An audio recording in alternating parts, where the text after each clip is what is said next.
And we are live, we are live, we are live, we are live, we are live. Yay. Come on in, people, come on in. We are live on Facebook. That's the notification for that. And now it's a Wednesday, so people have to realize that Tuesday talk is today. Gonna wait for a few more people to come on in. All right, I see Cheryl Lee in the building. Yes, I can my aunt Sinette. That's Sinette Cheryl. I see we have some people on. Come on in, people. Welcome. Thank you for this Wednesday edition of Tuesday Talk. I appreciate it. This Wednesday edition of Tuesday Talk. We have a really great topic for tonight. It's a little different than what we've done before. It's always in the line of Pan-Africanism, Kemetic spirituality, and African spirituality. So we're definitely in that same line, but it's just a little teeny tiny bit different. And I'm excited to do this. Okay. So welcome. I want to thank Omowale for being on today. Well, Omowale is good people's. I try to be. Just in general, if we see each other, it's like, what's up? You know what I mean? Good people. So I met him online or through a virtual platform first, and then when I saw him in real life, he's like 6'2" or 3" or something. How I'm tall are not, you? I'm 6 foot even. Really? Yeah. Am I that short that you seem like a Yeah. giant to me? No, I'm not a giant. I mean, my dad is like 6'1", 6'2". But I'm about 6 foot and a half at most. Like I'm not that tall. So it's that half that threw me off, y'all. It was the half. Yeah. I was like, I didn't know he was 6'3", but whatever. That's not important. But anyway, the point is, Omowale is a good person. So yesterday, I was on the train, and he sent me a text, and he is going to be doing a documentary, and we're going to be getting into that slowly but surely in tonight's Tuesday talk. And I was like, oh, I'm gonna have him on tomorrow. So I did a little rearranging because this is a little time sensitive, and so I put him in here. So I'm grateful that he was able to come on during this time. No, Anyway, I'm grateful to you for extending the platform because when I reached out, you was like, "Hey, can you come on tomorrow?" And I'm like, "Wow, let's make it happen." So I'm here and I'm excited to be here. yes, absolutely, absolutely. So I also want to say we have this Tuesday talk, and then our next Tuesday talk is going to be the last one for this season. Okay, so just make sure that you come today and that you come next Tuesday. Tuesday talk is going to be on Tuesday next time. So thank you for joining us for this very interesting conversation. So Omowale, let's get it right. Let's get right into it. Can you tell the people how you got started in this line of work? How were you first brought into the Pan African space, the African spiritual system space, Kemetic spirituality? How did you get started, my brother? Absolutely. So before I start and say anything, I want to just show love to everybody in the chat. I want to give a major shout out just to the shrine of my aunt, Brother Jabari, Sister Anika, the entire family over here, because y'all have been gracious in extending me the platform on several different occasions. So it's always good to be here. I definitely feel at home. So Oh, for the good. folks who do not know me, I got started with this particular iteration of the work that I'm doing. I want to say back in late 2015, early 2016. Right, I've always been someone who was very active in our community. But I think early on in my journey, as an organizer, as a leader, as a fighter, the work was done under the auspices of like non-for-profit work. So, in my late teens, early 20s, I actually was working in Philly with a group called Men United for a Better Philadelphia. They were doing work around gun violence. Gun violence has been an issue that has plagued the city of Philadelphia for a very long time. So working on that particular issue is kind of how I cut my teeth as a grassroots organizer. And in doing that work, I actually had the opportunity to get involved with working with youth, with children in the city of Philadelphia. So at the time, Men United for a Better Philadelphia had a contract with the city of Philly, where they would send grassroots people or community people into the schools, right, the most violent schools, right, to work and do programming with the children. So for me, I was only a high school grad at that time. I had my high school diploma, no additional education.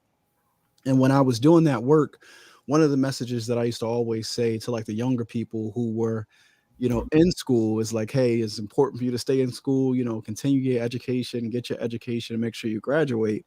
And it's like, I'm preaching to them what they need to be doing, but it's like I'm not necessarily following, my own advice, right? So around the age of 22 or 23, I decided to actually make that transition, um, and go back to further my education. And it wasn't like it wasn't without pain, right? The catalyst that actually pushed me to even make that change, or finally make that decision, was actually going through a lot in my personal life, going through a lot with the organizing work that I was doing, literally having, a breakdown from the stress, the pressure, and how much energy that I was putting into the work that I was doing.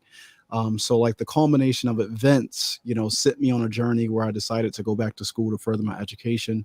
Started in 2008, finished in 2013, got a degree in accounting, worked as a CPA for about the last 10 years. But when I finished school at the age of 28, so I guess at that time, or I guess I finished school, I was 28 or 29, I can't remember at this point. But when I finished school, came back to Philadelphia, started working full time for one of the top accounting firms in the city.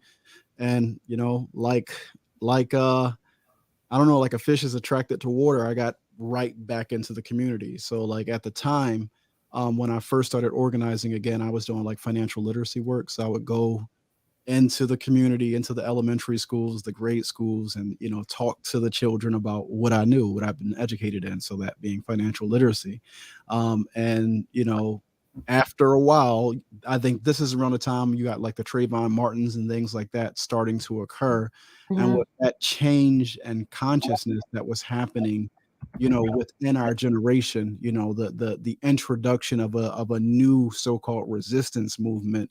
You got Trayvon, then you got Mike Brown, and by the time Alton Sterling and Philando Castile happened, it was so impactful for me, just like on a personal level, that I made a decision that I could like no longer, move in a certain direction. My direction couldn't be that of corporate America, like trying to ascend the ladder to become a billionaire.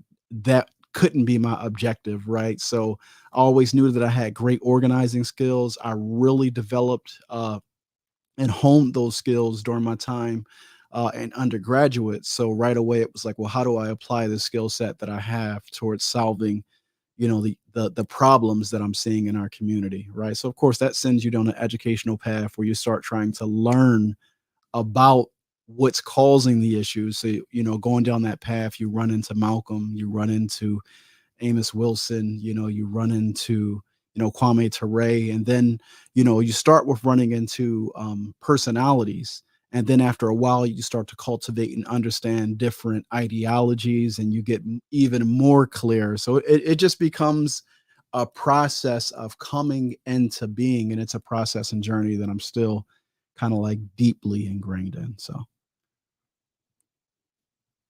all right, you're muted if you're speaking.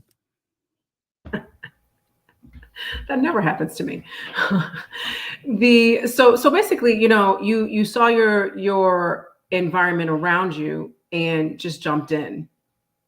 Yeah, yeah, yeah. Get Like I work said, done. I've always been active, but the activity early on was just for a love of my community and a desire to see something different. So Right. I'm still driven by the love, but I understand that the non for profit route is not the route that is truly going to see or bring about the transformation that we require as a collective in order to truly live free and be able to fully express who we are, in all our glory. So that's where I am now. And I'm on that more Pan-African, African-centered, definitely understanding the importance of being grounded in our spirituality, working to do that, inner work, that cultivating work, cultivating self, cultivating character. So that's where I am. I'm on a journey, and for me, this is it's a life journey. So Right, I'm not right. looking to run really fast for a year and burn out. Like, I understand that this is a marathon. So I'm just trying to stay consistent. So one little producer's note. Can you turn to the right a little bit? Oh, you Because want me to? I tell you what. You want me to rock like this? I could do yes, this. I'll bring the screen over here. That's cool. because we saw your profile like Alfred Hitchcock, and here we go. Now we get to see your face. So you're going to That's yeah. See, I'm used to being in interview mode myself, and when I'm in interview mode, I'm usually on this screen right here. Okay, okay. There we go. He was showing off, y'all. He pushed these buttons and he got different angles and stuff. He was just letting us know. You, so you're gonna go back to the other angle? Okay, there we go. You're on mute now. You're on mute.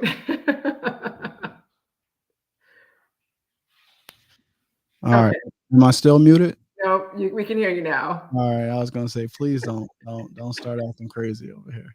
Someone pushed the laugh emoji. They laughing at us getting it together live. We trying. It happens, you guys. It happens. So now we see him full front. So there we go. Okay.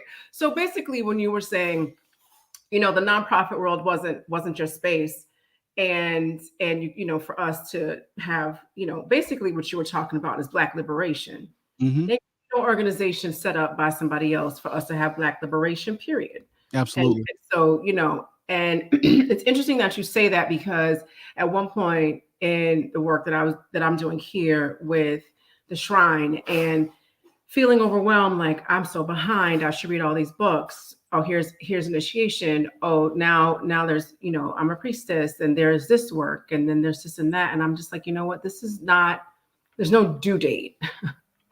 There's no due date. There are, things you can do, uh, parts of issues you want to focus on and work through, and get to it, and then you do that part, and you stay in your lane in a certain way, not in a negative way when people get told to stay in their lane, but basically you do what you feel and know that you have to do for your people. That's important.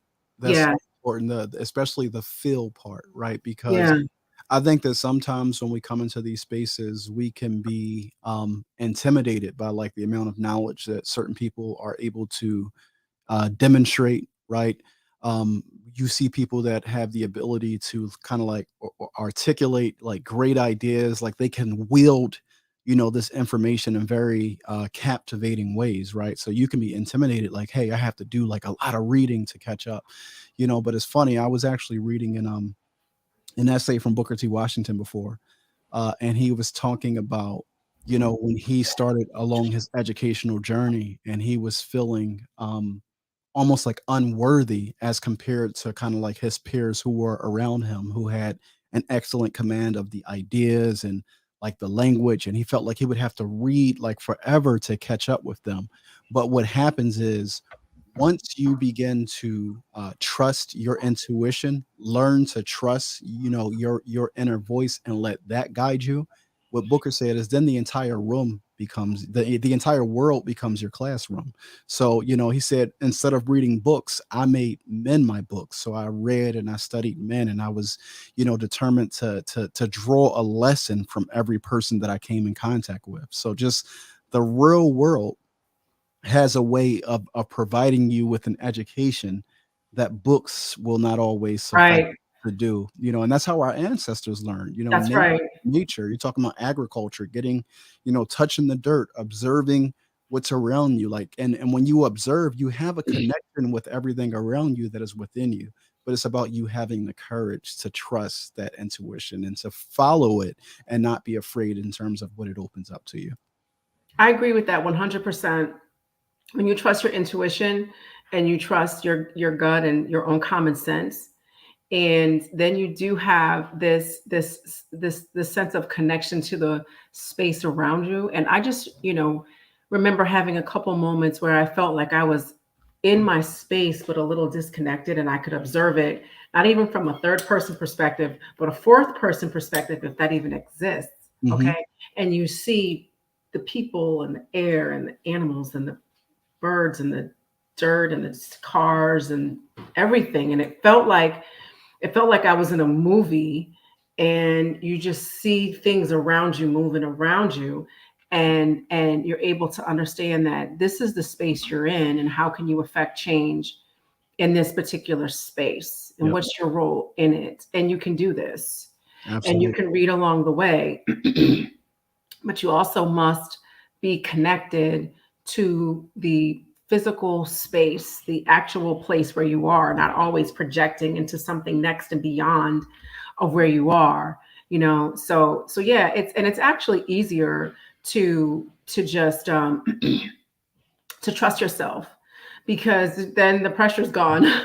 All those unrealistic expectations that you might have are not there, because you're actually living in the moment. And Absolutely. so I know this is a little off topic, kind of, but for those of you who are in with us today, you hear something, you hear some sort of calling or something, or else you wouldn't be here. So trusting your instincts to be where you are is something that is good for whatever it is that you're doing. So I just wanted to just to kind of get, explain that a little bit, that actually truly being where you are is very important. So let me ask you this: how did you get into the space where you're dealing with food insecurity, food scarcity, starvation? How did you? Because the last time we talked, you didn't mention that. So I did. I did. I absolutely did. you did. When did Yeah, you but mention that? I think I mentioned it in an indirect way, What'd you right? say? So the last time we talked, we had a discussion about the crises and global manhood, right? Right. And I put forth a definition for how I engage the topic of manhood. So my definition was that manhood was a system, or is a system, of order, protection, direction, and correction Hmm. that is expressed through institutions that are capable of meeting the vital needs of a people. So when you think about the vital needs that have to be met, food, clothing, shelter, housing, safety, right? This is what manhood is meant to provide, right? The institution of manhood is meant That's to right. provide.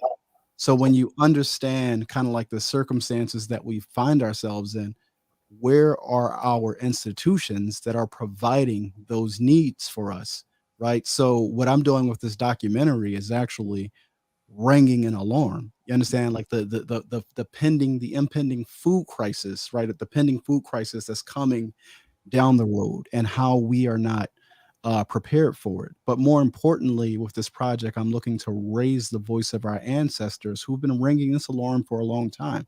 Like, food sovereignty is a movement, or is something that we have worked towards for such a long time. And we always understood that there was an inextricable link between food sovereignty and freedom, right? Because if you can feed yourself, you can free yourself. But if you can't start with just meeting that very basic need, the ability to eat, right? The ability to have provision to or sustenance. If you can't have that basic need met, then how Right. can you survive? You're locked in a perpetual state of maladaptive dependency.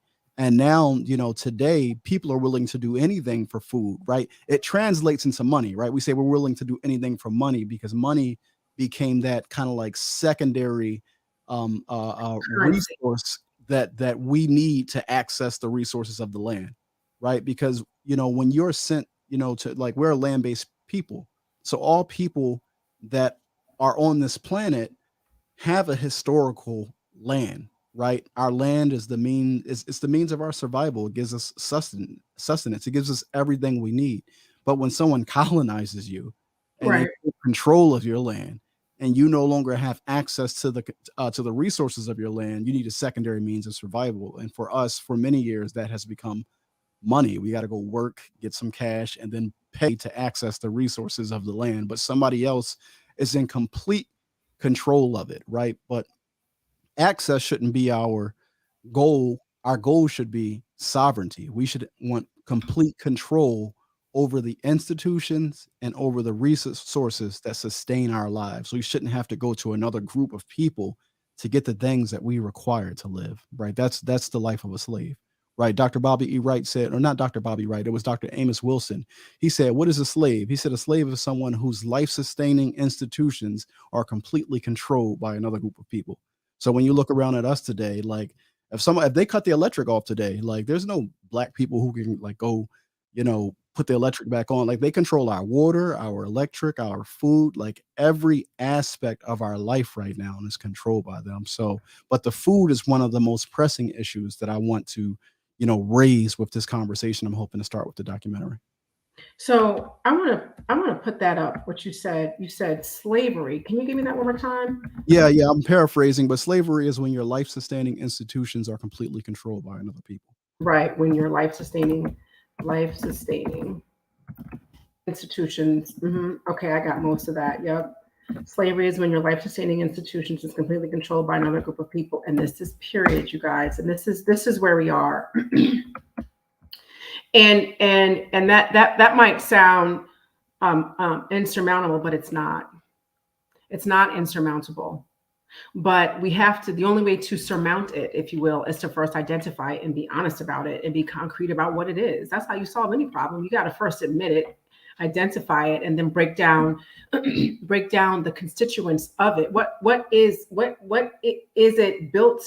What builds this? What are the building blocks to it? What are the weight-bearing walls to it? What's the foundation and roof to it? So we can just tear it down like you tear down a house. Yeah. It's really that simple. And then what is it that we need to build this back up for ourselves? People, we're not that far removed from self-sustainability. We really aren't. It may seem like it. Okay, I'm not saying where we are completely free. I'm not saying that part, but I am saying we have had more recent self-sustainability than people might realize, which is why it's important for us to read, and which is why it's important for us to know what we have had and when and how we had it, and what were the forces that broke it down. Absolutely. What were the forces that broke it down? Okay, let's talk about that a little bit, and then we're going to get into the documentary and some of the elements of the documentary. It's 2022. Can someone put in the chat the last time Black people were self-sustaining? We had our own land. We were grouped together. We were producing our own food, loving up on one another. Can someone tell me what that is? This is a pop quiz question. Omowale didn't know I was going to ask it. I definitely didn't know you was going to ask the question. But I like these types of questions anyway.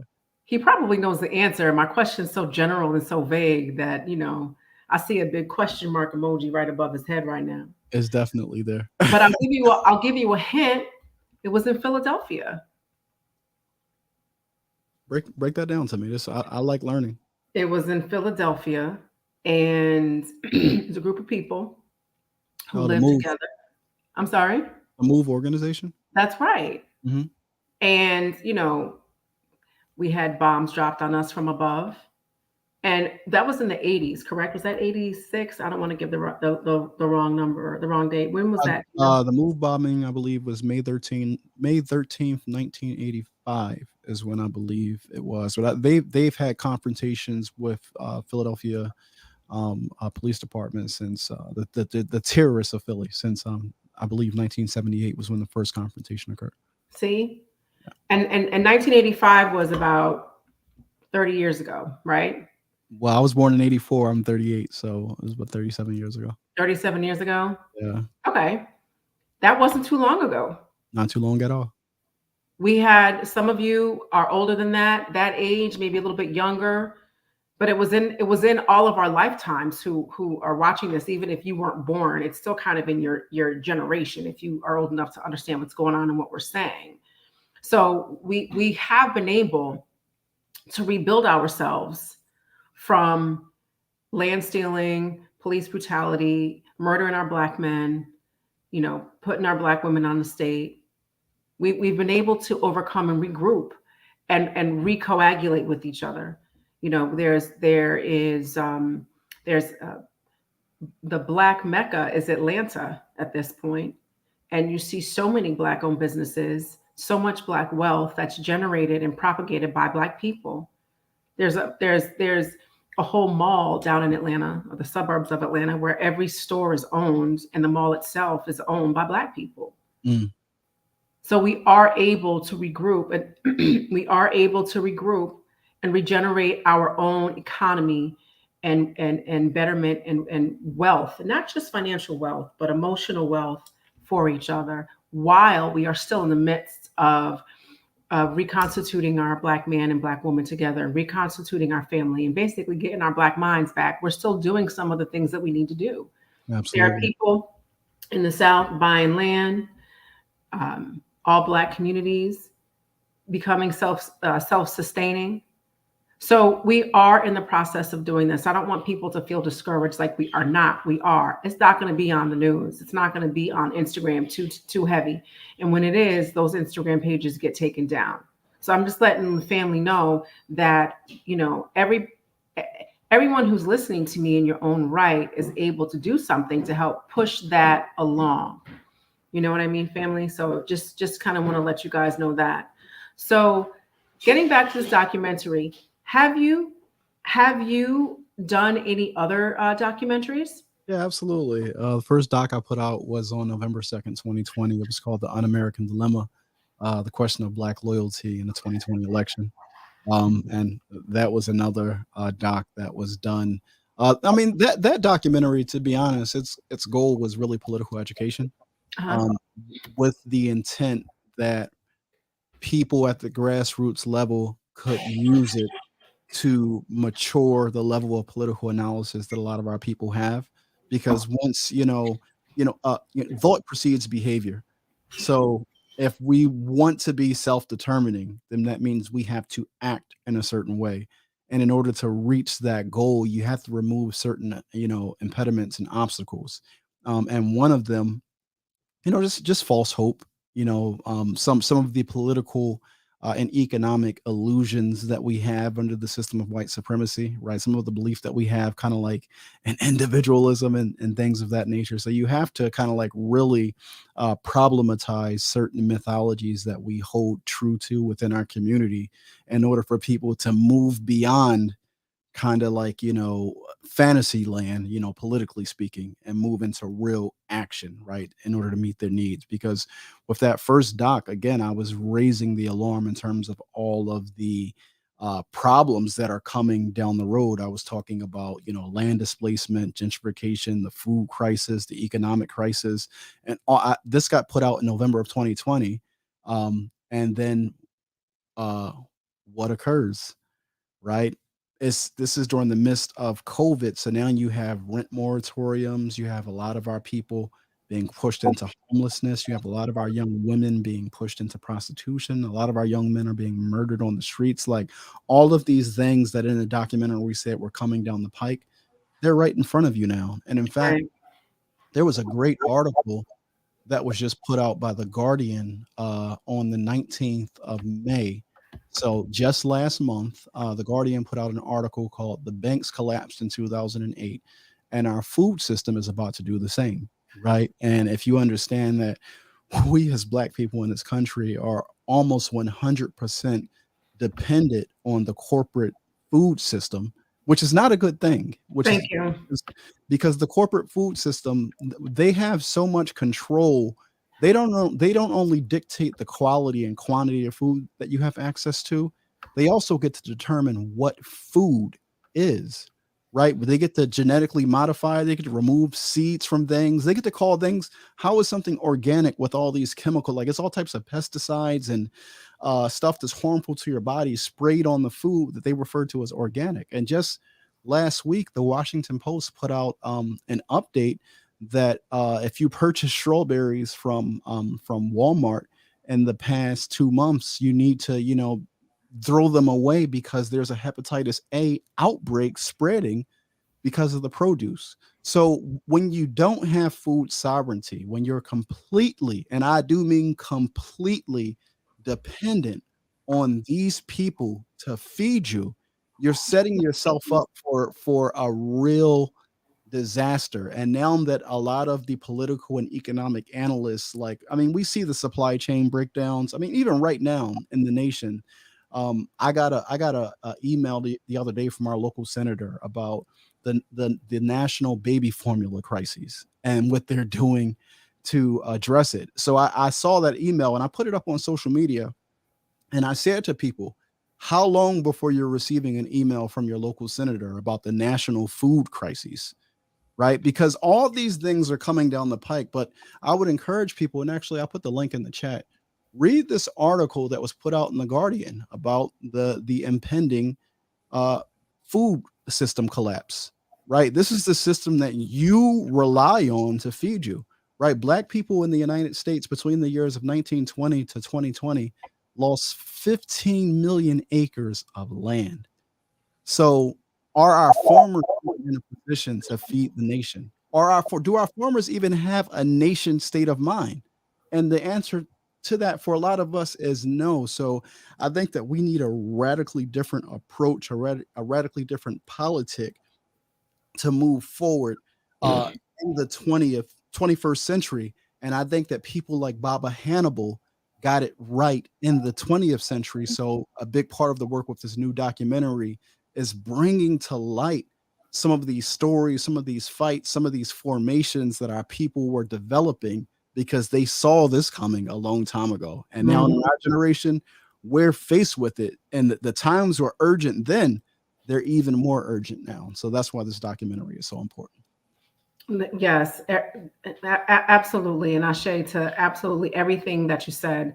And one of the things I wanted to mention, I had posted one of the comments was actually the surrounding Black community went against MOVE instead of siding with it.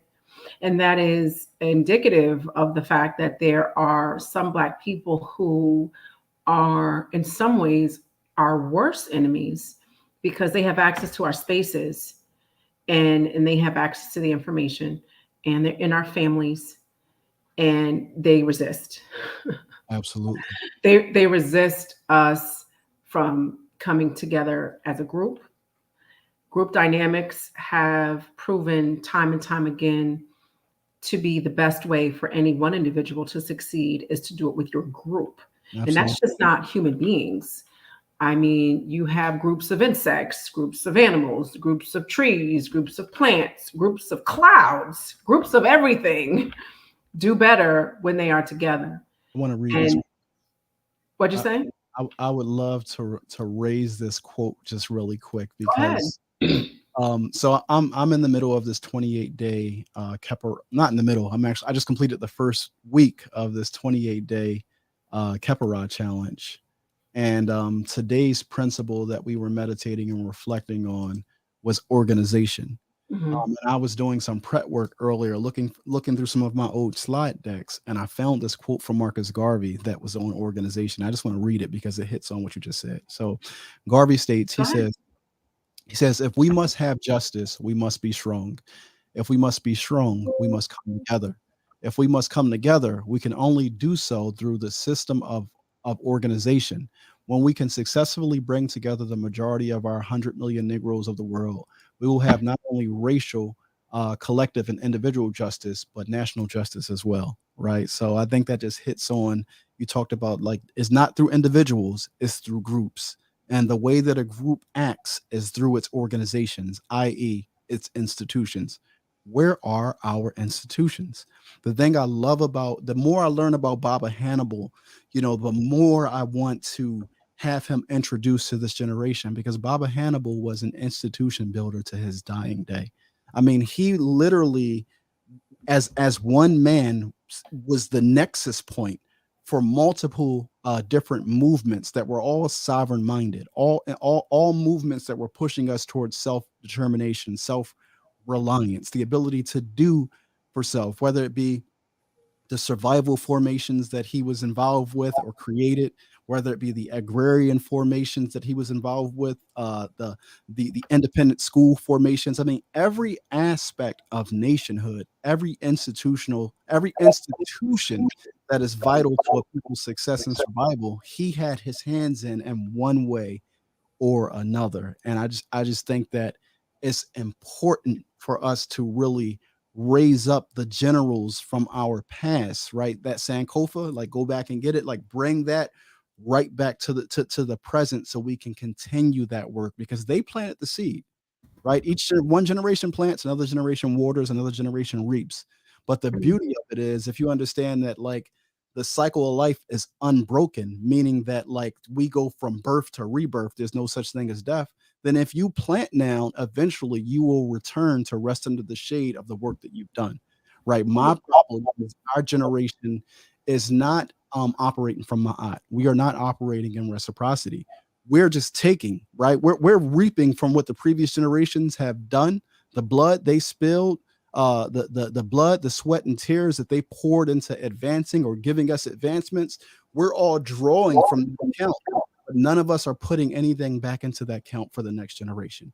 So the next generation is going to be starved out because we haven't put in the work.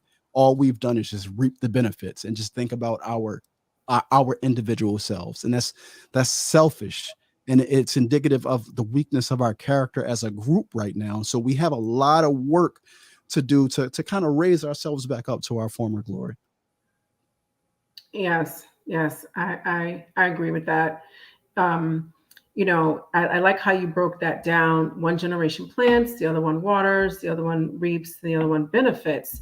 So it doesn't mean that it has to be linear, because if you're in the first generation, then you're planting, but you get to reap and benefit from the fourth stage from right behind you. And then the Absolutely. second stage is water, but you still get to eat from two stages behind you. So if every generation is doing what they're supposed to be doing, just like what Omowale was saying, not just taking, but what else are you doing that is continuing that life cycle in whatever it is that we're discussing, whether it's financial, whether it's spiritual, whether it's food, and which is what we're talking about today, whether it's maintaining our property and passing it along to generations, so we can control our own communities because we own our own buildings, and we can put what it is that we need back there. So, these four stages seem really clear to me, but it's not one at a time.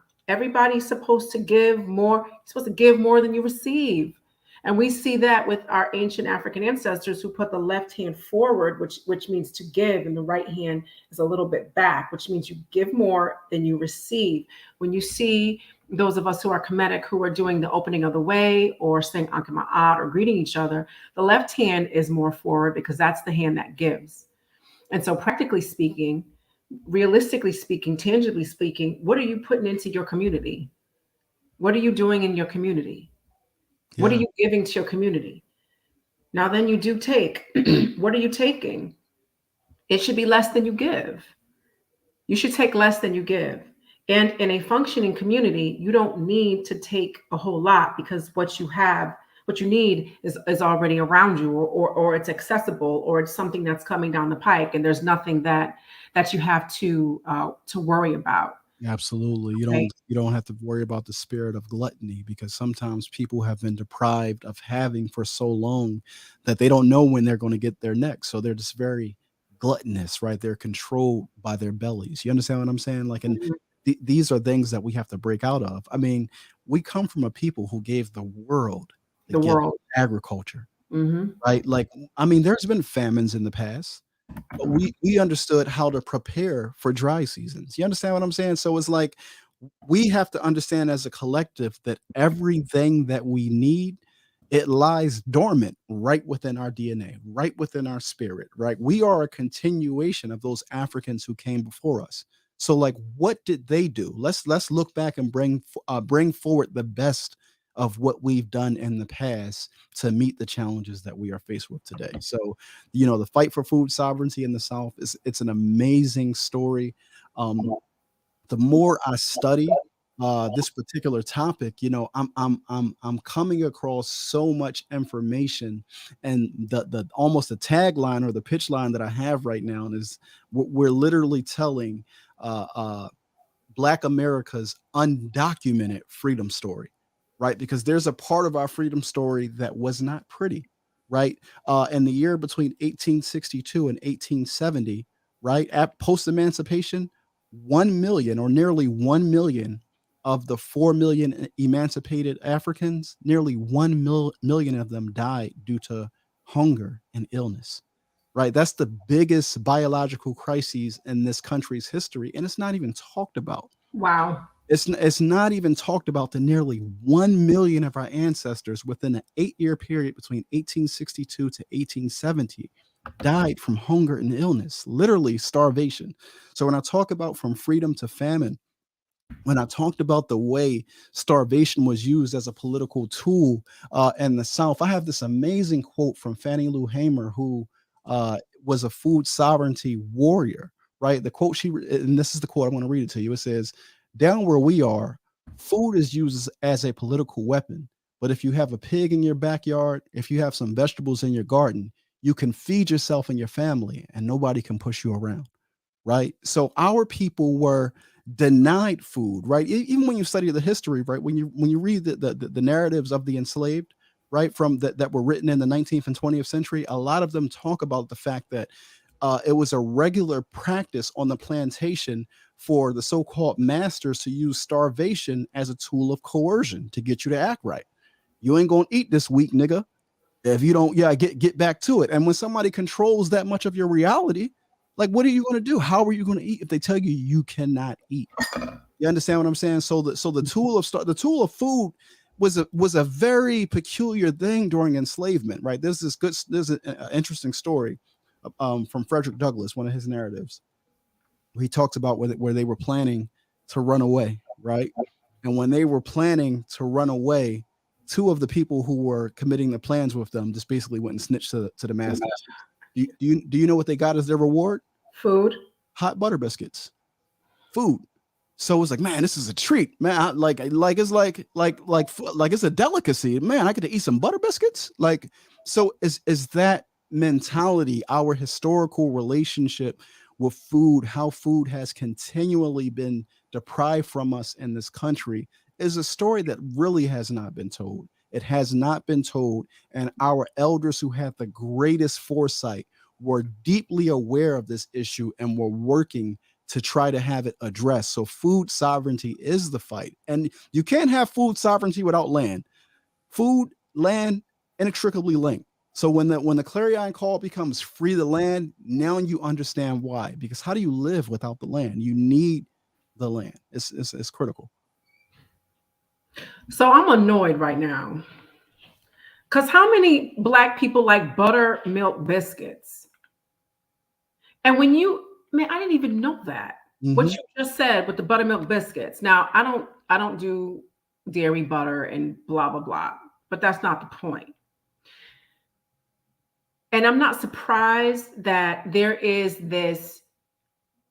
some sadistic enslaved related relationship with buttermilk biscuits, because the food that we eat is related to and connected to our grandparents and great grandparents. And this just isn't foundational Black Americans.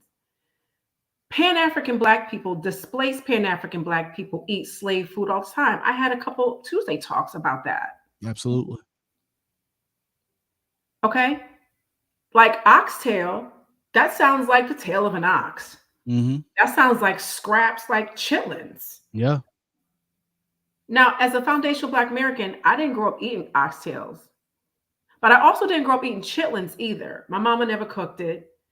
My great grandmother cooked it. I don't Mhm. even know. I don't know if my grandmother did because I grew up in Connecticut and my family's in Virginia. So maybe she did. I don't know. But anyway, the point is when we look at our relationship with food, it seems like all of the unhealthy food has a connection to a sadistic relationship with enslavement, including buttermilk biscuits. Absolutely. Absolutely. I mean, like I will never eat buttermilk biscuits the same, like again, like because you see did our ancient African ancestors eat buttermilk biscuits? I've been to Kemet. I ain't seen no biscuits on the wall. Omowale, have you ever seen them on the wall? I ain't seen no biscuits on the wall. So where these biscuits come from? I don't know. Is biscuits, is that like a French term? Like what's the etymology? I don't want to go too deep on a tangent on biscuits, but I'm just thinking right now. I wonder what the etymology of biscuit is. It You know what? sounds like a I'm gonna French. hit up all the linguists that I Uh-huh. know. I'm gonna text them, yo, what's up with biscuits? What's the origin of that? Hmm. I'm gonna ask Sanjetti. He gonna answer the question for like 5 hours. I'm gonna know all about biscuits. Shout out to brother Sanjetti. Shout out to Sanjetti. That Um, brother's a wealth of knowledge. right, he really is. He really is. That's my Mhm. brother. Okay, but so getting back to what you're saying, yes, the land is inextricably connected. I'm sorry, food is inextricably connected to the land because where are you going to grow food if you don't have the land? That is something that we talked about a bit on Tuesday Talk earlier, especially urban gardening and in the house. And over the summer, one of the things I'm going to be doing is putting together a platform of some people to discuss food and growing because it is so incredibly important for us to grow where we are and to understand how simple and easy it is for us to do those things. So, without going too far off on biscuits and urban gardening right now, can you give us a little bit? Give us who is Baba Hannibal Afrik? Who is he? Where was he from? What is his story?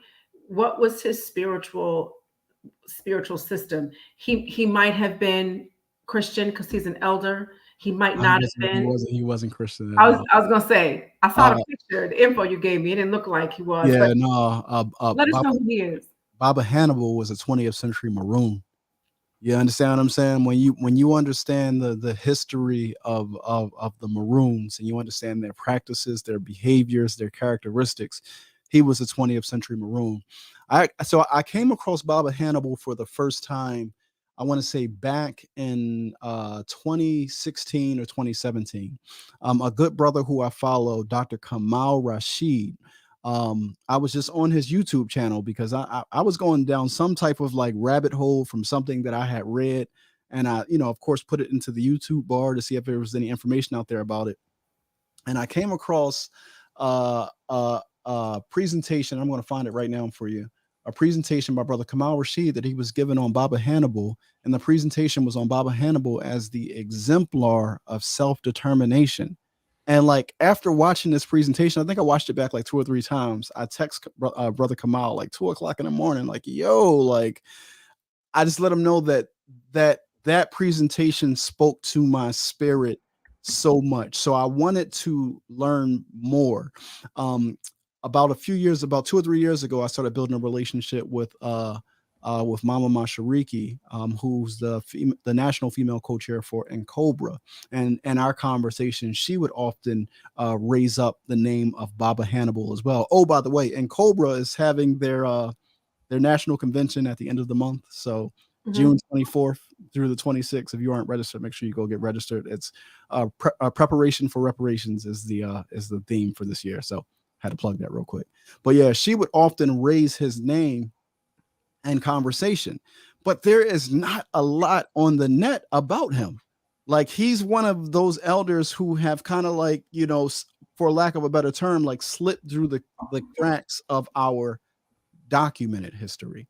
But when you start to ask from ear to mouth or from mouth to ear, people in the community is like, oh, yeah, Baba Hannibal, honorable man, one of the most serious freedom fighters we've ever had, one of the most disciplined, consistent, and dedicated workers Black America has ever had. In Mm. fact, when he passed away, I believe, June 27th, 2011. he was eulogized in the final call, and the Honorable Minister Louis Farrakhan literally credits Baba Hannibal with helping him to find his purpose Mm, after the Honorable Elijah Muhammad made his transition. So this is a man that wow. within the freedom movement, when I say he stands at the nexus of the Black freedom movement in America, so from every issue, from reparations to the land issue, to the education issue, literally, quite literally, every issue that the freedom movement took up and was abandoned by the civil rights kind of like ilk, post Dr. King's assassination. Baba Hannibal is that guy. He's the exemplar of African self-determination. He's the exemplar of Iwa Pele, right? That good character. He one of his often repeated quotes is, don't tell me your theory, show me your work, right? So you don't want to hear all of this. Right. Get to it, right? He carried himself with like a level of seriousness, right? We got access when I went down to Mississippi. The elder who hosted us, Baba Joe, gave us access to Baba Hannibal's last public remarks that he ever gave. This was after, he had had his legs amputated, right, from bottom of his knee down. And even with the amputation, like listening to his final remarks is like, yo, I mean, they weren't his final remarks, but publicly speaking, it was the final talk he had ever given. This is what I'll say. There's a shrine in Baba Hannibal's home down in Mississippi. And when I walked into the space, the message that came to me was, don't touch this work if you ain't serious. Mm, Like that's the message that came to me. So this isn't work for aggrandizement, because that would be a betrayal of Baba Hannibal. Baba right. Hannibal wasn't about self-aggrandizement. This is real serious work. And Baba Hannibal put his blood into this. I was listening to him. He said, man, I made an investment in this movement. And he said, I'm determined to get a return on that investment. I know that's right. Understand? So for me, like when I hear people talking crazy about like our ancestors and what they done and what they ain't, I take it personal, because I'm like, yo, you ain't made no investment. Our generation, I'm only in my 30s. I can't talk about making an investment. I'm working. I'm working. I'll let the consistency of what I do, speak for me. You understand what I'm saying? But I'm not going to be arrogant and talking about what people ain't do who came before. Like, we ain't make near an inch of like the investment that our elders made for our freedom. So I don't be trying to hear nothing. I actually get really offended when I hear people talking crazy about what our elders ain't do. Like I get like really like frustrated by it. But I try to keep a cool head, and I try to kind of like hold that rage in, because these are people that you have to build with, right? These are our so-called wayward children, right? So like I try to stay cool. They straining. They drain. They drain Um, you sometimes. yeah, but that's the purpose of this documentary. Because this generation can interface more better with a documentary than they can with a book, right? They say a picture is worth 1,000 words. Well, a moving picture or a movie, Right. how many words is that worth? So we get a chance to tell a story that has never been told and reintroduce Baba Hannibal. And by reintroducing Baba Hannibal, we get to reintroduce his work. So Mm, I'm very, very proud of this assignment. I'm looking forward to carrying out this task, but this is a task that cannot be completed without the help of the community. So of course we got the Indiegogo campaign. It's a 60-day campaign. We're currently on day 3, so we got 57 days to go. We're trying to raise 70K to tell the story.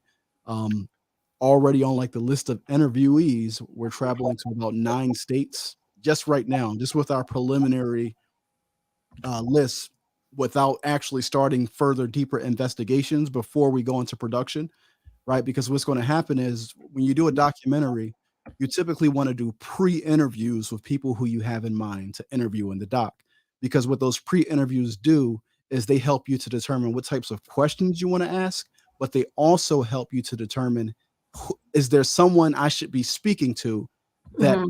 I don't have on my list, right? So if I sit down with 15 people to pre-interview them about the doc, and each of those people say, "Hey, you have to speak with Mama Ethel," then Mama Ethel is somebody that I have to speak to because she's essential to me to us telling this story the correct and proper way. So I'm very, very, very excited about this project. This is all of my projects are passion projects. I'm always like energized to tell the truth, to give our people something that can activate their courage, activate that warrior spirit, remove that fear and understand whose shoulders we're standing on. So this is one of those projects. You know what I mean? It is literally Black America's undocumented freedom story.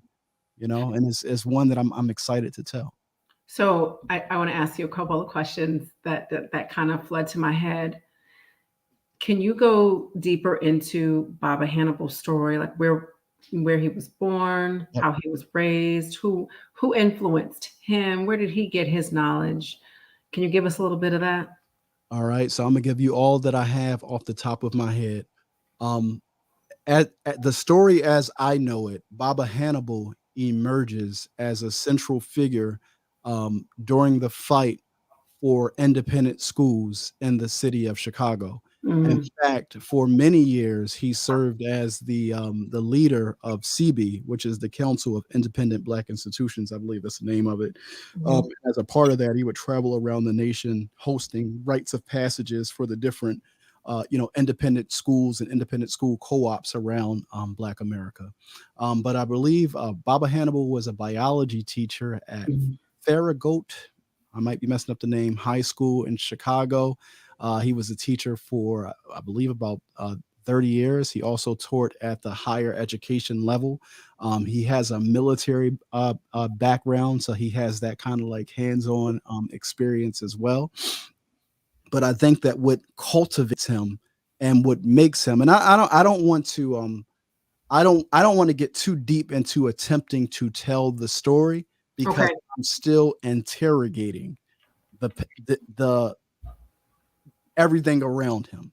So when we put out the documentary, you'll get a more fuller telling of the story. But from what I know of him, of course, a lot of our ancestors, if you're in the Midwest, Chicago, Indiana, then chances are you migrated from Alabama, Mississippi, or Louisiana, right? That's just the way that the migration patterns, tend to work for depending on where we are, right? I'm in Philly, so my father, that's how close I am to the South. My father migrated when he was 8 years old from Savannah, right, Sagola country, up to Right. Philadelphia.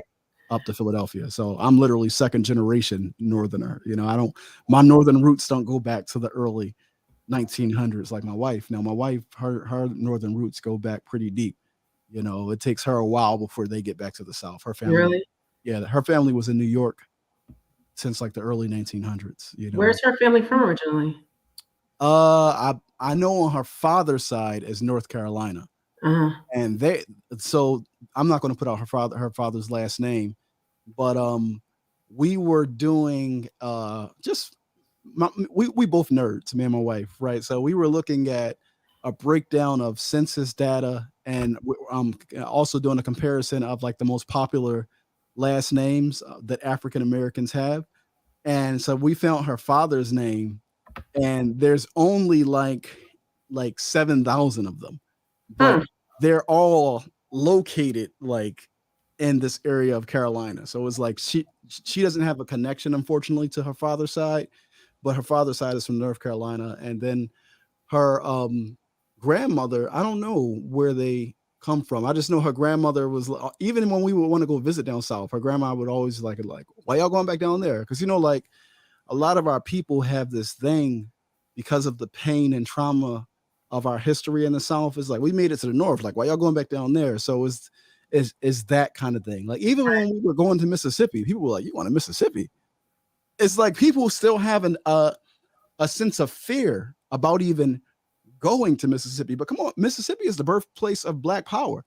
Mukasa Dada and Kwame Ture, who was then Stokely Carmichael, they were in Mississippi when they first screamed Black Power. Mississippi is the birthplace of Amos Wilson. It's the birthplace of Fannie Lou Hamer, right? So the pressure of white supremacy in Mississippi was so strong that it took a different level of energy and power. Gumption to fight back Like because that. of what you're fighting back against. Yeah, yeah. So people like even today, like if I say like, yeah, we going down to Mississippi, people like Mississippi, like you tripping, fam. I mean, like, no, like Why we you got going there? and that's where Baba Hannibal, you know, and other work that he did. I talked about the education work, of course, survival training.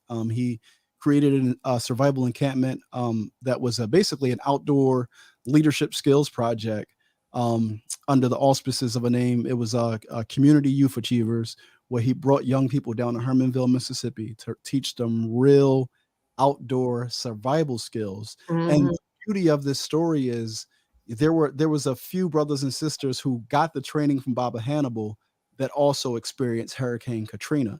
So when Oh, Katrina happened, their training kicked in and they were able okay. to do, you know, so I'm looking to interview that family as well for the documentary to talk to, so that they can talk about what Baba Hannibal taught them and how it really worked for them during Katrina. So we're looking to bring them on for interview as well. That sounds very interesting. I mean, a lot of us don't have survival skills. Like if everything goes to hell in a handbasket tonight, what are we going to do?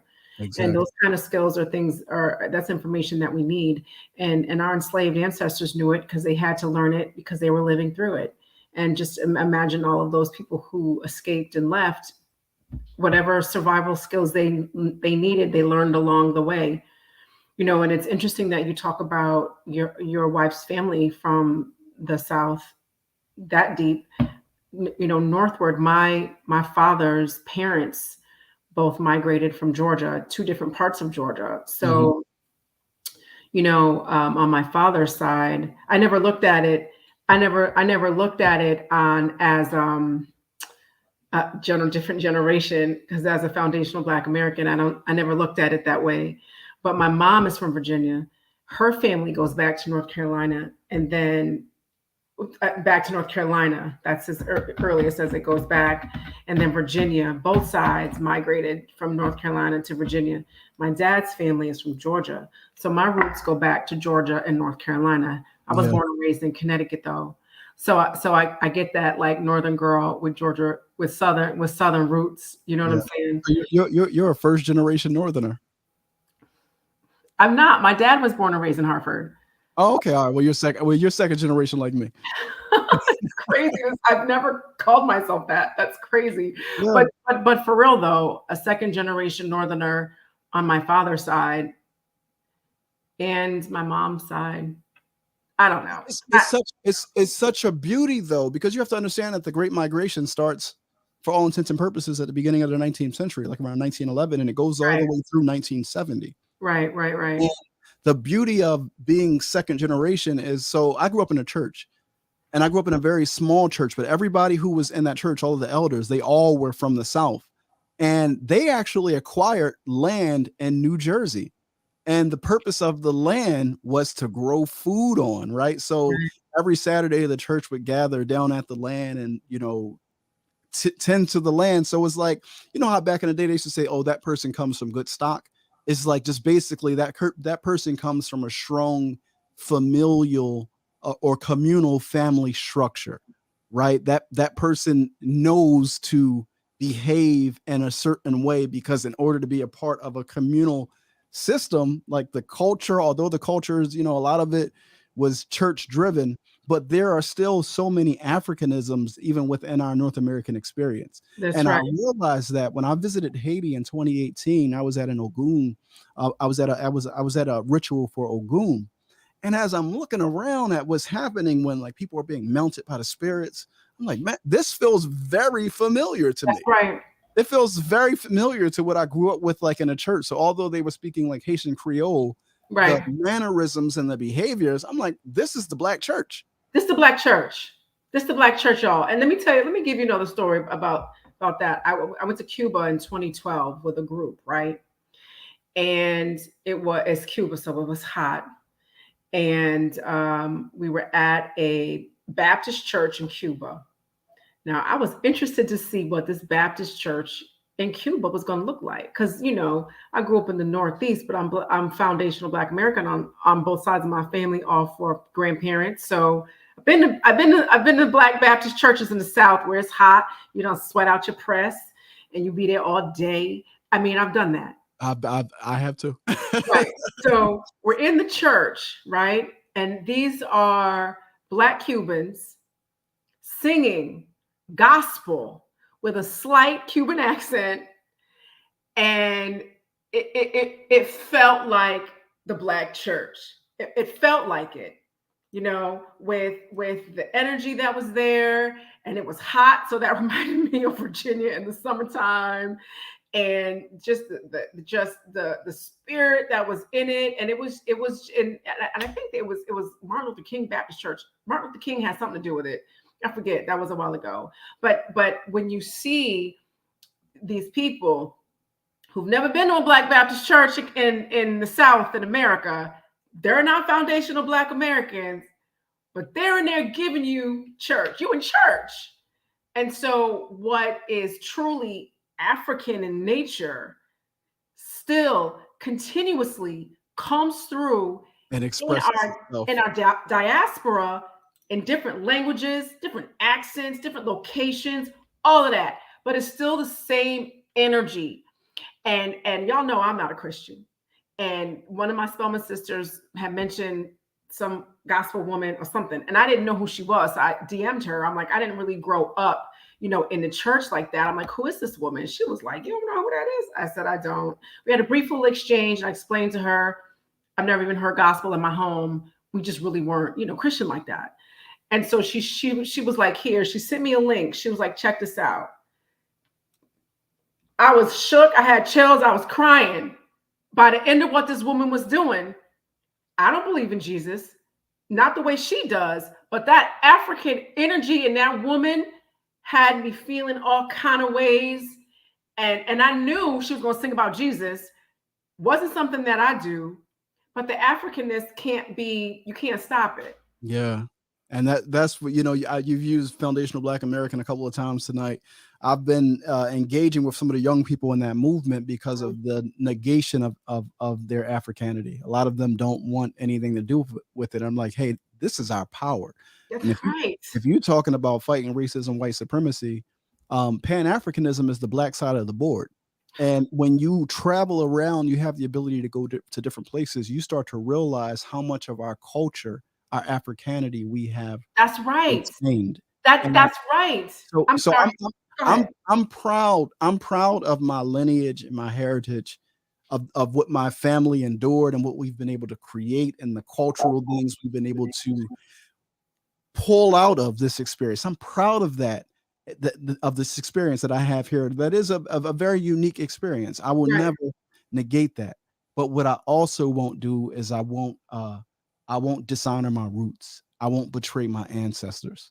You understand? I won't tell the lie that because of slavery, that 400-year experience, somehow we're no longer African. Listen, Malcolm said, listen, if you put puppies in the oven, do it make them biscuits?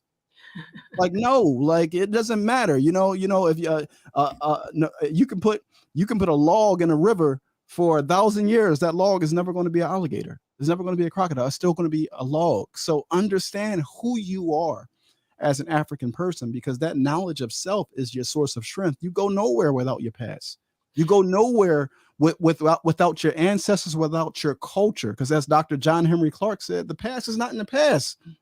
The past is with you right now, today. I'm gonna jump in and I'm gonna say this. I want to be very clear to the people so you understand what I'm saying. I'm foundational Black American. At the same time, not but at the same time, I was raised from a Pan-African perspective.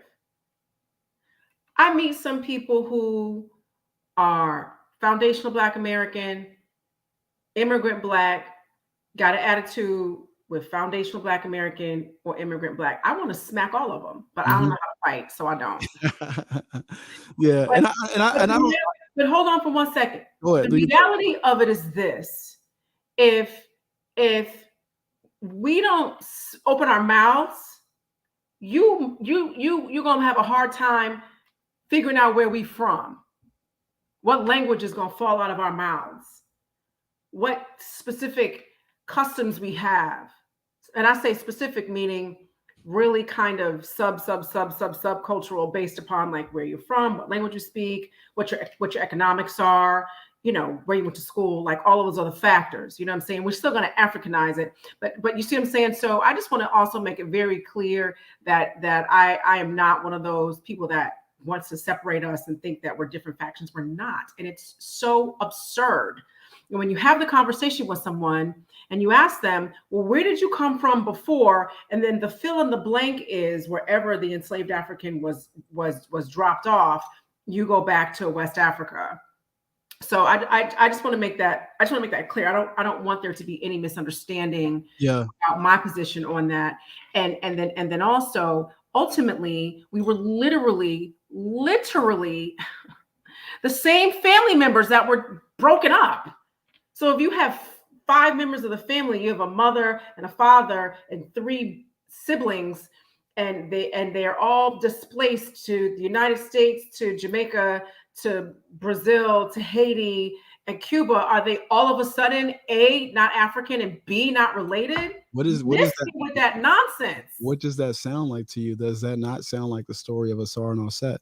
Like we need to remember, right? And you taught me that, that coming back together.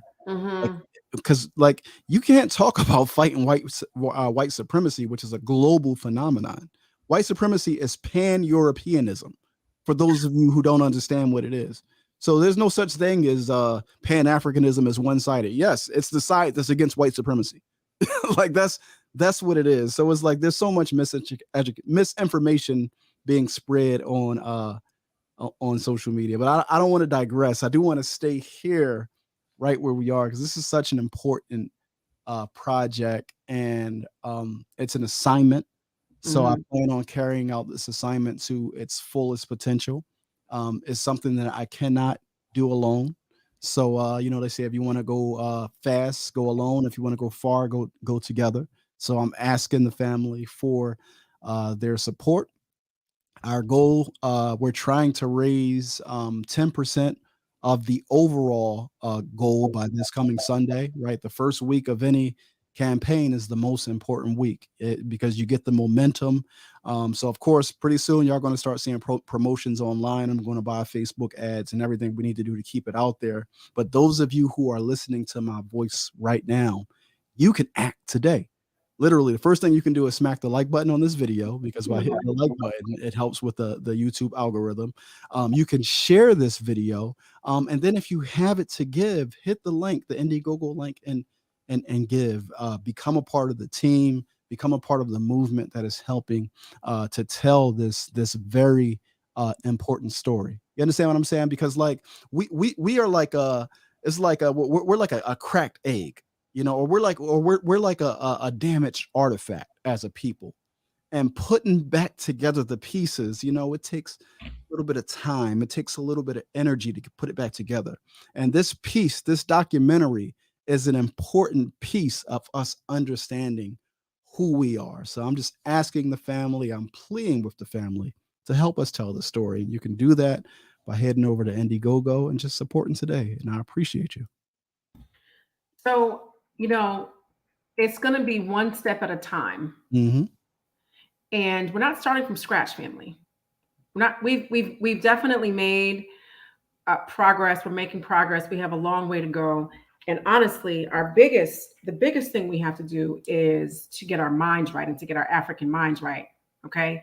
And, because when you're in that position, you do everything differently with a little bit of strategy, I guess, to see how you can continue to further to learn about yourself and what you can do to help. What you can do to help could be something as simple as watch your neighbor's child while some of the parents go to work. And so that would change the economy of that family. And then this kid can do great things or whatever. And that might seem minor to you, but when that little boy is like 111, he's going to be talking about, my neighbor watched me when I was a baby so my parents could, go to work and do XYZ. So do not count out, what is within your grasp to do. And you can also be Omowale Africa, who has a platform and who's putting together a documentary to do a couple of things. One is to educate us on our history. This isn't just Black American history. This is American history. Because there's no, I remember Felicia Rashad said there is no America without Black Americans. There is no American history without Black American history. This is all of our history. Because this happened on this continent here in the United States. It affects the history of this country, which means it affects people who immigrate here, people who leave, people who go back and forth, because this is a part of the fabric of our country. So and if you're somebody who's big in the reparations movement, this is a big part of our reparations claim. When you start to understand how starvation and famine was used as a political tool against us, that's a part of the damage that we are seeking repair from. That's a part of the harm, right, that was inflicted on our people. When I tell you, post-emancipation, between the years 1862 and 1870, almost 25% of those 4 million Africans who were emancipated, almost 25%, that's nearly 1 million, passed away due to hunger and due to illness. And white folks laughed at it. There's you can find this in the Library of Congress, and I'm going to put a link to it in the chat. There's a popular song during that period called "Who Will Care for Niggers Now."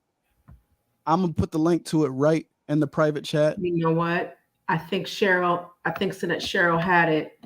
Yep. I just put it right in the private chat. Popular song during the time. They were laughing and making jokes about the fact that we were starving. I'll read the last. I'll read the last verse in the song. It says, and of course it's in our African accent, right? So it says here, white folks say they give us freedom. What they give us is all my eye. Free to suffer, free to languish, free to starve, and free to die. No potato, no corn cake, bacon.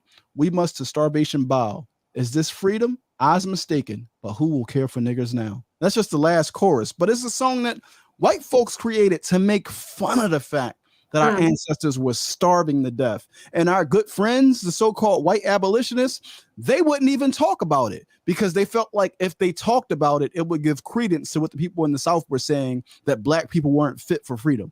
So they wouldn't even talk about the fact that we were languishing and dying and They just ignored it. Like, okay, if we ignore it, it'll go away.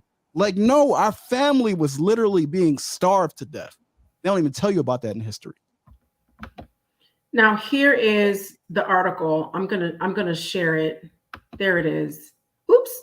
Wait a minute. Mm-hmm. I'm sorry. Hold on, guys. There we go. And so one of the things that Omowale touched on. Can you guys see this? Is this big, you guys? Yeah, it's there. It's up. Full screen layout. There we go. One of the things that Omowale touched on is what these people who were abolitionists and what they did for us, right? Who does that sound like? Who does that sound like today? Those are our quote unquote allies. Are you kidding me? Come on, people, don't fall for the banana in the tailpipe with that. Yeah. And if you go read Martin Delaney, what's Martin Delaney's book? I forget the name of it, but he has a chapter in there, but he's calling the abolitionists out. He like, man, y'all Johnny come latelys. The abolitionist was not a white movement. This was a Black movement. Like, so like he was coming for them heavy. He was I forget the colored I forget the name of the book, but if you just search Martin Delaney, I think it's The Colored. I can't even think of the name of it, but there's a chapter in there where he's ripping the abolitionists to shred. He's like, yo, don't play with me. He's like, this abolitionism is a Black movement. Y'all come over here trying to take credit for it. Like, nah, don't do that. So shout out to our ancestor, Martin Delaney. Give him a round of applause.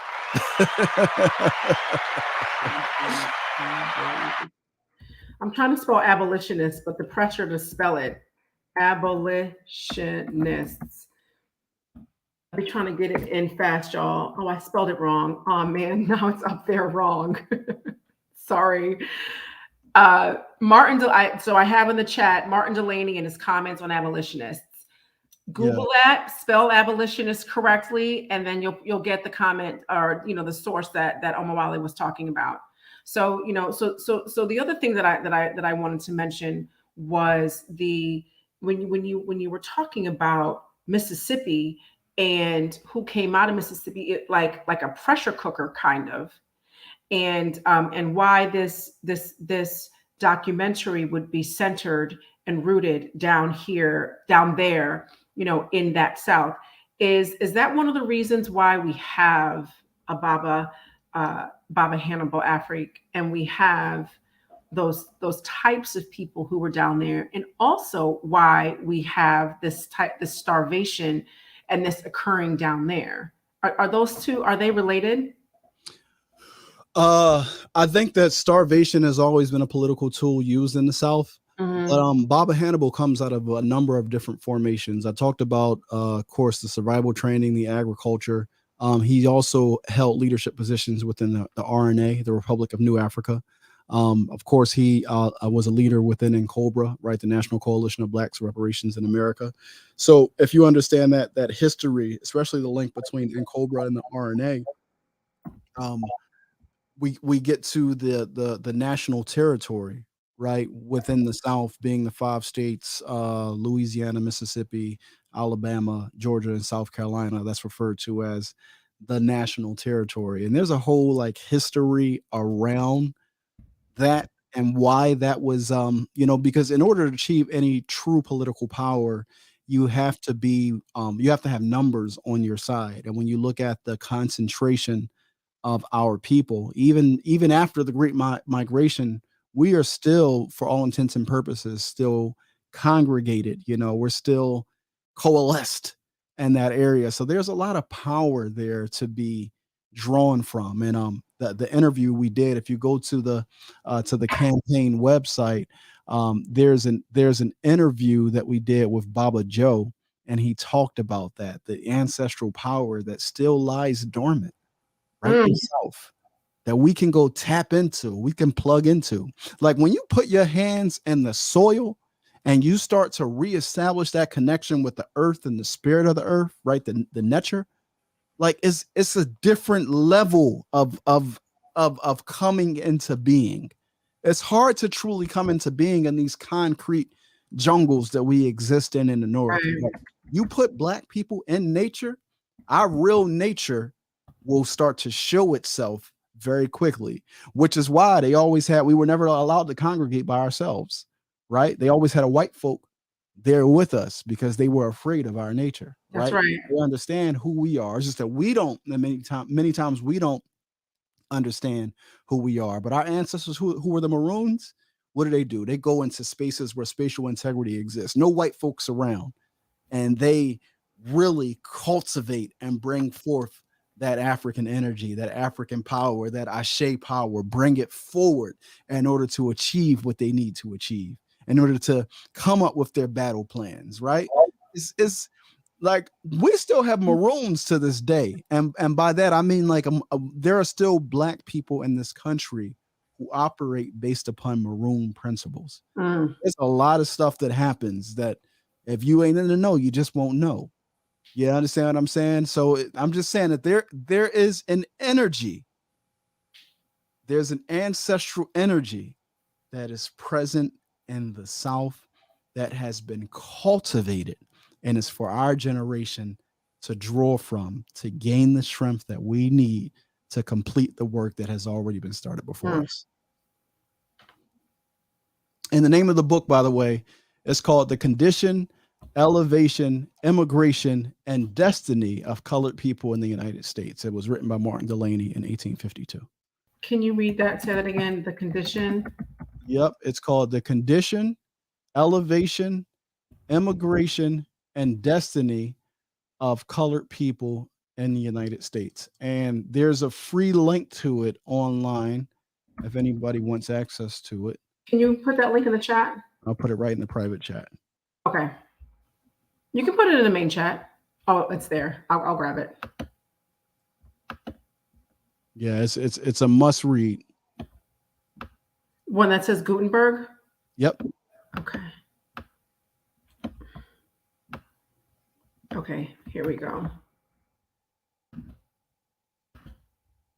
So, these Tuesday talks that we give, guys, that we do are not just for just to sit and listen. Like these are everyone's lessons. Okay. And one of the things I wanted to make sure we did this season was to give you guys something to do that is literal and tangible that you can do immediately after having watched the Tuesday talk or going back to watching the Tuesday talks. Like, I hope some of y'all have notebooks dedicated just to Tuesday talk, and you go back and look at Tuesday talk throughout the week and get what you need from it, because it isn't just going to be me. It isn't just going to be Omowale. It isn't just going to be Anika and Jabari or Baba, Professor Smalls and Dr. Jeffrey. And it isn't. It's going to be all of us. All of us. So whatever it is that you do is needed and necessary, and you must do it. You got to do it. And it's not small. It is what you're doing, and that's your part, and that's your role. And like I said earlier at the beginning of this, that's your lane, and not in some like read like Real Housewives of whatever, like stay in your lane, girl. I don't even mean it that way. Find out what it is that you do by listening to your intuition, and then do it. Yes. So that's what Dr. John Henry Clark said. Find out what it is that you do and do it for your people. That's right. And do it for your people. And really you'll be doing it for yourself. And remember, we have to plant, and then we have to water, and then we reap, and then we eat. But if we're all doing it, we're doing all of those things all the time, because remember, we're not a linear people. We're very circular. Okay. In Ma'at. None of us will escape the law of the harvest. You reap what you sow. That's right. That's right.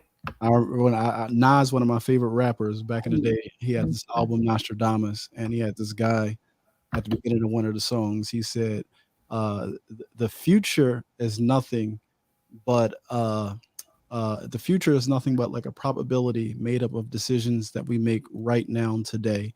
It says every human being has this potential to control their future. It's just that some of us are more in tune than others, right? So, like, the decisions you make today will shape and determine your future. So if you're serious about Black liberation, if you're serious about the freedom and sovereignty of your people, what are you doing today that is going to ensure that's what we're walking towards? And if the answer is nothing, then you can change it today just by making a different choice. You can change it today. It's very simple. You can change it today. It's very simple. You can change. We have the power to change a lot of things in our own personal lives. So imagine what that is collectively, that we can do collectively. So Omowale, so I have the link right here in the chat. I'm sorry, right here underneath, I have that link. I'm also going to put your link, your Instagram link. I had it up before earlier. I'm just going to put it in the chat right here. Omowale, Afrika, Afrika. And if it's capitalized or not, it doesn't matter. No, it doesn't matter. But I capitalize it so I can see it. It's easier for me to make out the letters because they all run together for me if I don't do that. So I'm going to leave up the Indiegogo. But if you go to Omowale Afrika and you click the link in his bio, you're going to see From Freedom to Famine crowdfund campaign.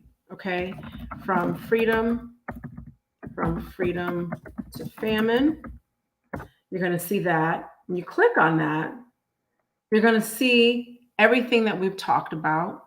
There's going to be more information. You're going to be able to donate money to his documentary. And remember, this is donating for you. This is what you're sowing. This is what you're doing. If you're busy and things are crazy and the only thing you can give is money, money is good.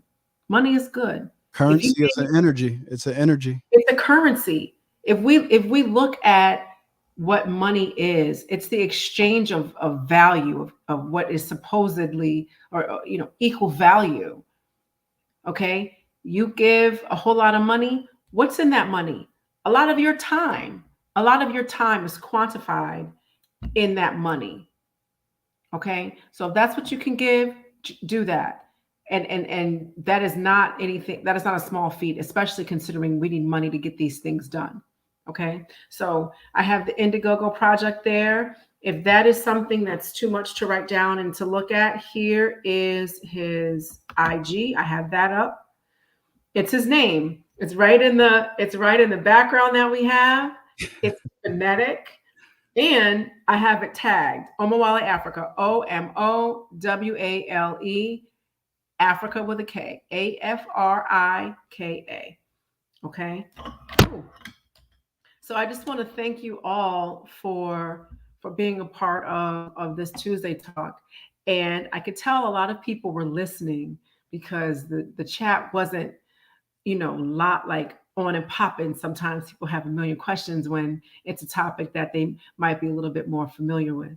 But this is something that's new. It's a documentary that needs your funding. It's a documentary that needs your participation in attending and marketing. And I am going to, like I always do, I'm going to update my advertising and my flyer. So because of the quick turnaround, I didn't have the flyer beforehand, but I do have it now. It's important to have this flyer, even though you've already been here, because it lets other people know, come back to Tuesday Talk and watch the recording of it, because we're aired live now, but it's going to be recorded and available for people to watch like 2-3 minutes after this is over. Okay. And this one's really important because we need your financial participation to make this documentary happen. Okay, people. So if you have any questions, you can go right to his IG. You can come to mine. Y'all know how to find me. The Shrine of Ma'at. You can direct message me there, and I'll be able to redirect you to Omowale. Okay. Much appreciated. Much appreciated. Yes. And family, I'm going to hit him up. Be like, yo, what is this and that? What else can we do? Where you going to be? Blah, blah, blah. So I'll definitely be in touch with him. And as he hits the ground running in the fall, I'm sure he'll be back on Tuesday Talk to Absolutely. We plan on start the goal is we want to start production in the fall. So we're in kind of like pre-production mode, and I'm in pre-production and fundraising mode at the same time. So I got a lot of different hats going on right now. So y'all have to pardon me. Sometimes I can be a little bit spastic because I just have so much going on. But the goal, if I'm hoping, I know that we're going to be successful with the campaign. I know we are. I'm going to put that energy out. So the goal is to start production in the fall. And if we are successful with our production timeline, then winter or perhaps early spring, we'll start with the screenings of the film before we make it widely available for purchase. So. Okay, and let's talk, because there are a couple places that I know of in Connecticut that would be good to we can chit chat about that. And I'm going to leave this with the Indiegogo project up, because it'll be up. I'm going to leave it on this. This is the Indiegogo project. Participate. Make sure you sow into the people who are doing the work, and you sowing into them, that's your work. So let's make sure that we all come together and do our work. Thank you so much for bearing with me and coming today for today's Tuesday Talk. And next week will be our last episode of Tuesday Talk for this season. We're going to have our Shrine Elder, Baba Haru. We're going to have Intepi Anika and Intepi Jabari and little old me. And we're going to be discussing the Pa'ut Interu. And if you don't know what that is, show up and you will find out. We are going to be discussing how you can access that spiritual energy that you have within you. That is what Omowale was talking about today. That African energy and spirit that still exists down south, and you can feel it because there's still so many of us that are down there. It's been cultivated and you feel it when you're there. And somebody else said something here, And I don't remember the name, but she said, if we're all African, isn't everything that we do African? And the answer to that is yes. But we're given something that's foreign. Like, let's say you're given this bottle of water. This in and of itself might not necessarily be African, but by the time we're done with it, we're going to Africanize it. The best example I can give is The Wizard of Oz and then The Wiz, right?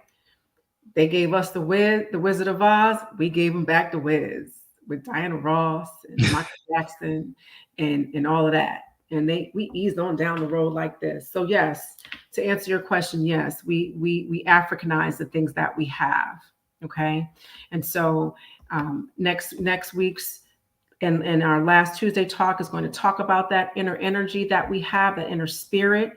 That is kind of the thought of the example that Omowale was given right here today.